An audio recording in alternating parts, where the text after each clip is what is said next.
హెల్ haunts ఇదొక horror film directed by Ricky స్క్రోడర్.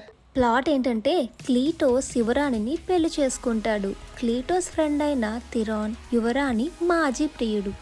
యువరాణి క్లీటోస్ని పెళ్లి చేసుకోవడం నచ్చక యువరానికి విషం ఇచ్చి చంపేస్తాడు. తన భార్యను ఎలాగైనా బ్రతికించుకోవాలనుకున్న క్లీటోస్ ఒక వారియర్స్ టీంని సెట్ చేసుకొని నరకానికి వెళ్తాడు. మరి క్లీటోస్ యువరాణిని కాపాడా లేదా అనేది మిగిలిన స్టోరీ. ఇంకా మూవీ చూడొచ్చా అంటే సినిమాలో పాయింట్ బాగున్నా సినిమా తీసిన విధానం ఫ్లాట్ అండ్ బోరింగ్గా ఉంటుంది. గ్రాఫిక్స్ చాలా ఘోరంగా ఉంటాయి. ఈ సినిమాని స్కిప్ చేసేయండి. Lazy and weak direction, screen play కూడా బాగోలేదు. విజువల్స్ మనం పాత హిందీ సీరియల్స్లో యూజ్ చేసిన వాటిలా ఉన్నాయి. బ్యాక్గ్రౌండ్ స్కోర్ ఏదో అలా ఉందంతే. హర్రర్ సీన్స్ అయితే ఏమీ లేవు.